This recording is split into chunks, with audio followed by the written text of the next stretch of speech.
વિદ્યાર્થી મિત્રો, active passive વોઇસનું આ 12મું લેક્ચર છે. તો એક્ટિવ પેસિવ વોઇસ પરીક્ષાની અંદર ફકરા સ્વરૂપે પૂછાશે. તો આજે આપણે એની વધારે પ્રેક્ટિસ કરી જઈ રહ્યા છીએ. તો એક્ટિવ પેસિવ વોઇસની અંદર આ આગળનો ફકરો જોઈએ. તો અહીંયા મેં ફકરા લખી રાખ્યા જેથી ટાઈમ ના બગડે. તો રાહુલ વોઝ પ્લેઇંગ ક્રિકેટ. તો મિત્રો, સાદું ને સિમ્પલ રીતે તમારે સમજવું હોય તો જ્યારે વિધાન વાક્ય હોય, બરાબર, ચાહે એ હકાર હોય કે નકાર, તો આપણા જે નિયમો લખાયા છે એ નિયમોને સીધા ફોલોઅપ કરવાના. સેકન્ડ થિંગ, જ્યારે પ્રશ્નાર્થ વાક્ય હોય તો પ્રશ્નાર્થ વાક્યની વાક્ય રચનાને ફોલોઅપ કરવાની. બરાબર છે. તો આ ફકરાની અંદર આપણે બધા જ વાક્યો શું કહેવાય, વિધાન વાક્યો છે. એનો મતલબ એ થયો કે ભાઈ આપણે અહીં આગળ નિયમ પ્રમાણે જઈએ. તો રાહુલ વોઝ પ્લેઇંગ ક્રિકેટ. તો વોઝ પ્લેઇંગ એ ક્રિયાપદ છે, એના પછી કર્મ છે. તો કર્મને કરતાં બનાવો તો હંમેશા પહેલો અક્ષર અંગ્રેજીના લખાણની અંદર વાક્યનો પહેલો અક્ષર કેપિટલ જ હોય. ઘણા છોકરાઓ, ઘણા વિદ્યાર્થીઓ આને માન આપતા નથી. તો ક્રિકેટ, તો કર્મને કરતાં બની ગયો. કાળ ઓળખો, ટુ બીનું રૂપ વત્તા આઈએનજી. તો ભૂતકાળ છે ટુ બીનું રૂપ, એટલે આઈએનજી આવે એટલે ચાલુ કાળ, અને વોઝવેર આવે એટલે ભૂતકાળ, ચાલુ ભૂતકાળ. ત્રીજો નિયમ, ચાલુ ભૂતકાળ કાળ મુજબ ફેરફાર કરો. તો આ કરતા મુજબ વોઝ કે વેર મૂકો. તો ક્રિકેટ એક વચન છે એટલે વોઝ. આઈએનજી દૂર કરવા માટે બિંગ. ભૂતકૃદંત મૂકો, પ્લેનું પ્લેડ. ચોથો નિયમ, કર્તાને કર્મ બનાવો, બાય રાહુલ. પાંચમો નિયમ, અન્ય શબ્દ જે અહીંયા નથી. રાઈટ. આગળ જોઈએ. હી સો, SAW, સો એટલે સીનું ભૂતકાળ છે. આ બોલ લાઇંગ ઓન ધ પીચ. તો લાઇંગ એટલે પડેલો, પીચ ઉપર પડેલો બોલ જોયો. તો ક્રિયાપદ છે, એના પછી આ બોલ તમારો કર્મ છે. તો કર્મને કરતાં બનાવો તો આ બોલ, કાળ ઓળખો, ભૂતકાળ, તો વોઝવેર મૂકો, વોઝ. સોનું ભૂતકૃદંત seen, was seen by him. અન્ય શબ્દ lying on the pitch. He called his friends for help. તો કોલ્ડ એ ક્રિયાપદ છે, હિઝ ફ્રેન્ડ્સ છે એ કર્મ છે. તો હિઝ ફ્રેન્ડ્સ, હવે કાળ તમારો ભૂતકાળ છે તો વોઝવેર મૂકો, ફ્રેન્ડ્સ બહુવચન છે. તો હિઝ ફ્રેન્ડ્સ વેર, કોલ્ડનો ભૂતકાળ ભૂતકૃદંત કોલ્ડ જ થાય. તો હિઝ ફ્રેન્ડ્સ વેર કોલ્ડ. ચોથો નિયમ, કર્તાને કર્મ બનાવો તો હીનું કર્મ હિમ, હીનું કર્મ હિમ થાય, બાય હિમ. અન્ય શબ્દ ફોર હેલ્પ. છેલ્લું વાક્ય આ ફકરાનું, they did not like it. તેમને આ ગમ્યું નહીં. તો ડીડ અને લાઇક ક્રિયાપદ છે, આ ઈટ કર્મ છે. તો એના કરતાં બનાવો તો ઈટનો કરતાં ઈટર રહે. તો ઈટ, હવે કાળ છે, ડીડ આ એટલે ભૂતકાળ, તો એની જગ્યાએ વોઝવેર મૂકો. તો ઈટ વોઝ નોટ, લાઇકનું શું થશે, લાઇકડ ભૂતકૃદંત, બાય ધેમ. રાઈટ. તો આ મિત્રો એનો આન્સર થયો. હવે મિત્રો થોડું અટપટા ફકરા લઈએ એકાદો. બરાબર છે. તો હવે આવા જ્યારે ફકરા આવે પરીક્ષામાં તો તમને તકલીફ પડી શકે છે. રાઈટ. તો આપણે આને બહુ શાંતિથી સમજીએ. તો the clerk request passengers to stand in a queue. કે ભાઈ જે ક્લાર્ક છે ટિકિટ બારીએ બેઠેલો, એને ક્લર્ક કહી શકો.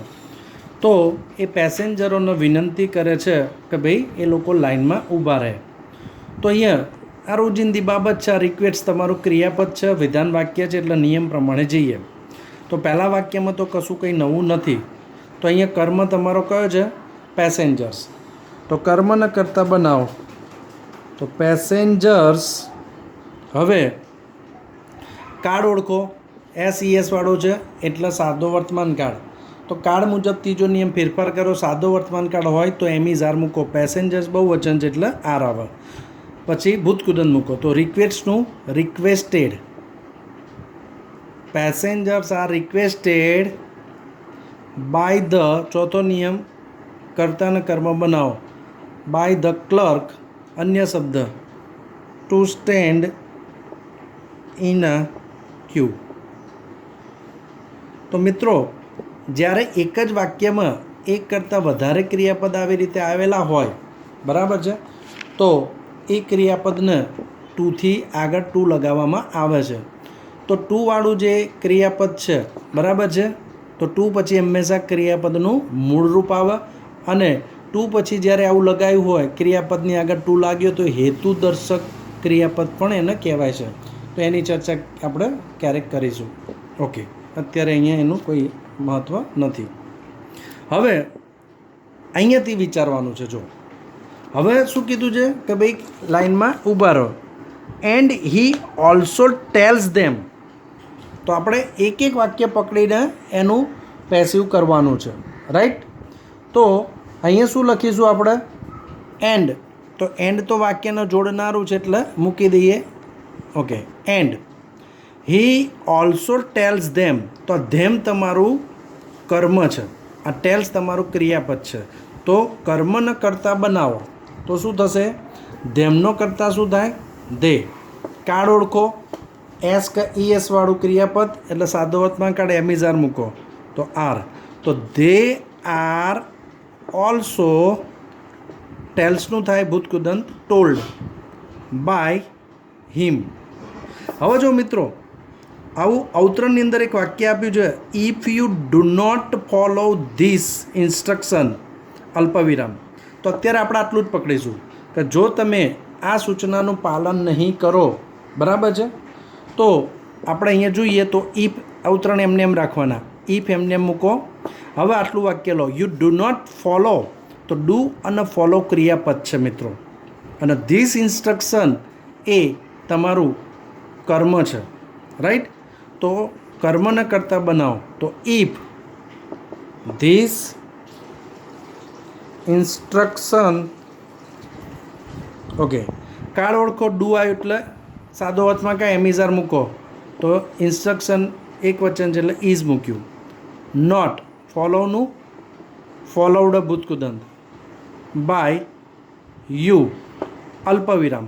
હવે અહીંથી પાછું બીજું વાક્ય છે, I will not open the ticket window in the time. તો વિલ અને ઓપન ક્રિયાપદ છે, એના પછી ધ ટિકિટ વિન્ડો એ તમારું કર્મ છે અને ઇન ટાઈમ અન્ય શબ્દ છે. તો કર્મને કરતાં બનાવો તો ધ ટિકિટ વિન્ડો. કાળ ઓળખો, વિલ સાદો ભવિષ્યકાળ, તો વિલ નોટ પછી બી મૂકવું પડે, વિલ આવ્યું એટલે બી. ઓપનનું ભૂતકૃદંત ઓપનડ બાય મી, આઈનું કર્મ મી થાય. ઇન ટાઈમ અવતરણ પૂરા. તો મિત્ર અવતરણ આવતા હોય તો એમને એમ રાખવા પડે, બરાબર છે. તો જેટલા વાક્યોનું પેસિવ થતું એ બધાનું કરવું પડે. તો આ ફકરો બહુ શાંતિથી તમે લોકો ધ્યાનથી આનું એક બે વખત રિવિઝન કરજો, જેથી તમને ખબર પડે, બરાબર છે. તો આવા ફકરા આવે તો તમારા થોડા તકલીફમાં મુકાઈ જાઓ તમે. હવે આગળનો ફકરો લઈએ તો અહીંયા લખ્યું છે કે journalist and writers have written many articles in praise of Sachin. Sachin એટલે સચિન તેંડુલકર. તો પત્રકારો અને લેખકોએ સચિનના વખાણમાં ઘણા લેખો લખ્યા છે. તો અહીંયા તમારું હેવ રિટન એટલે ટુ હેવનું રૂપ અને ભૂતકૃદંત એટલે પૂર્ણ વર્તમાનકાળ થયો. તો આ ક્રિયાપદ છે. તો many articles in praise of Sachin એ આખું તમારો કર્મ લઈ શકો તમે, બરાબર છે. તો કર્મને કરતાં બનાવો. તો ઘણી વખત બહુ મોટા મોટા પણ હું ધારું તો 1, 1.5, 2 લીટીનો પણ કર્મ આ રીતે બનાવી શકું. તમે ધારો તો તમે બનાવી શકો. તો many articles in praise of Sachin હવે અહીંયા જર્નાલિસ્ટ, પત્રકારો અને લેખકો બહુવચન હતા એટલે હેવ આવ્યું. હવે આર્ટિકલ્સ પણ અહીંયા બહુવચન છે એટલે આપણે હેવ જ રાખીશું. તો હેવ પૂર્ણકાળ છે એટલે બિન મૂકવું પડે, અને પૂર્ણકાળમાં તો ભૂત કૃદંત આપણને આપેલું જ હોય. તો હેવ બીન રિટર્ન, બરાબર છે, બાય જર્નાલિસ્ટ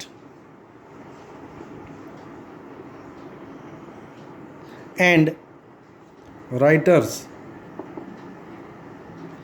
આગળ પીપલ કોલ હિમ રન મશીન. તો આપણે આ બીકોઝ એ બે વાક્યોને જોડના છે, તો એની પહેલાંના વાક્યનું આપણે લેવાનું.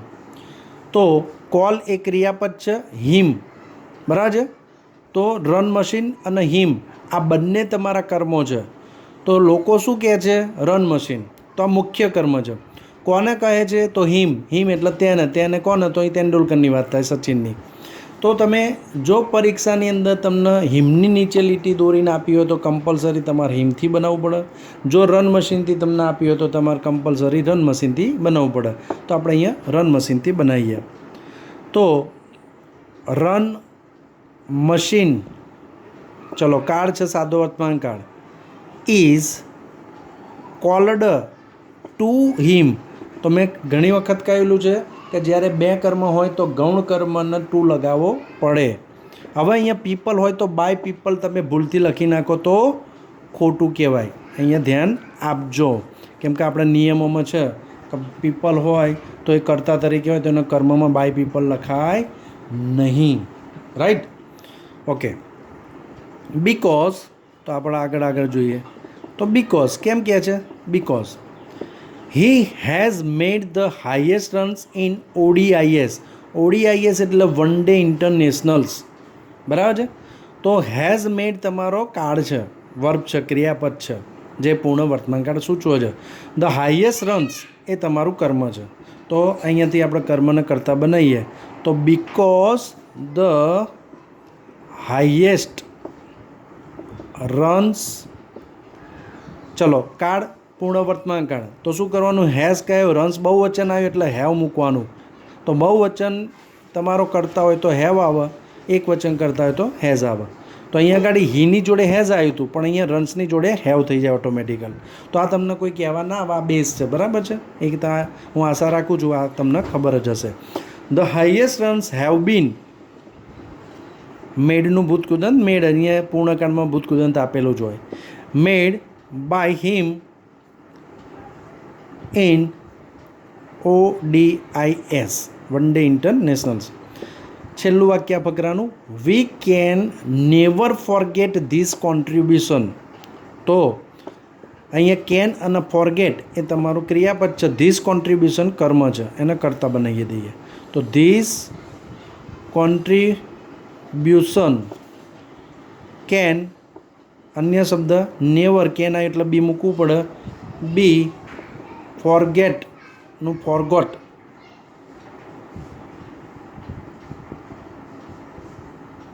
તો ફોરગેટ, ફોરગોટ, ફોરગોટન યાદ રાખજો. ફોરગેટ, ફોરગોટ, ફોરગોટન બાય અસ.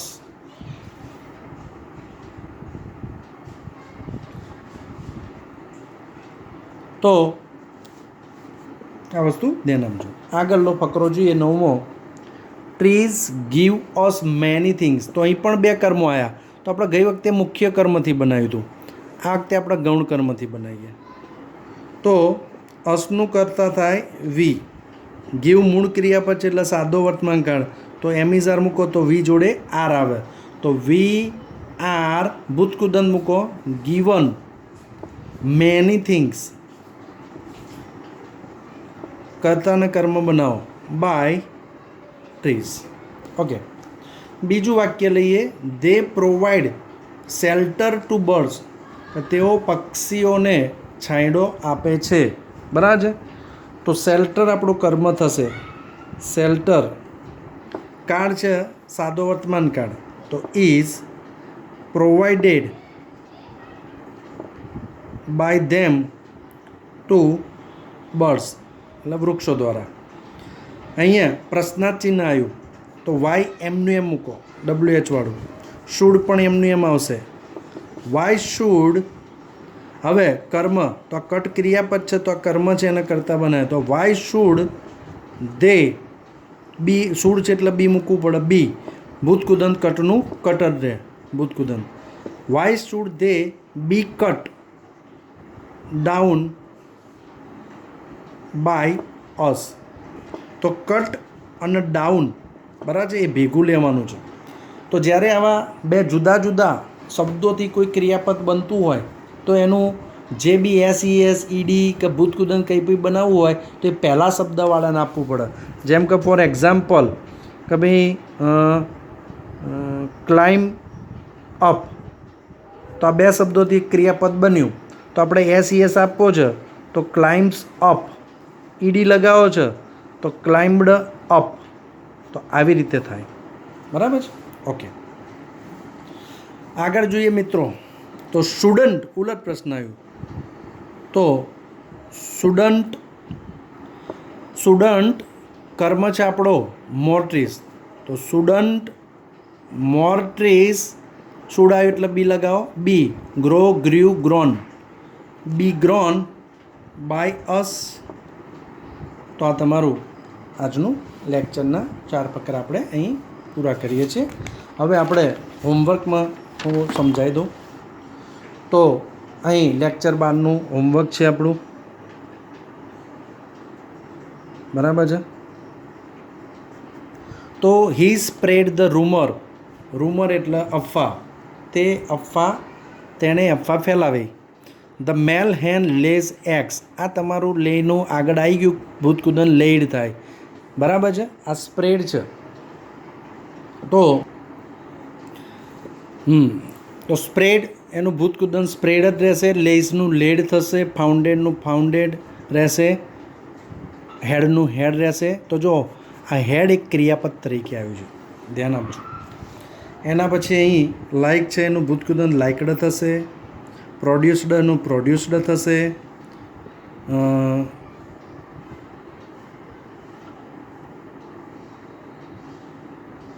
રિપ્રેઝન્ટનું રિપ્રેઝન્ટેડ થશે, બરાબર છે. તો મિત્રો આ બે હોમવર્કમાં રહેશે. તો હવે આપણે અહીંયા એક્ટિવ પેસિવની સિરીઝ ચાલુ રાખીશું. તો અને આપણે આના પછી હજી પણ એક લેક્ચર લઈશું, એના પછી આપણે નવું ચાલુ કરીશું, બરાબર છે, કે change the text, A exercise ચાલુ કરીશું આપણે. ઓકે.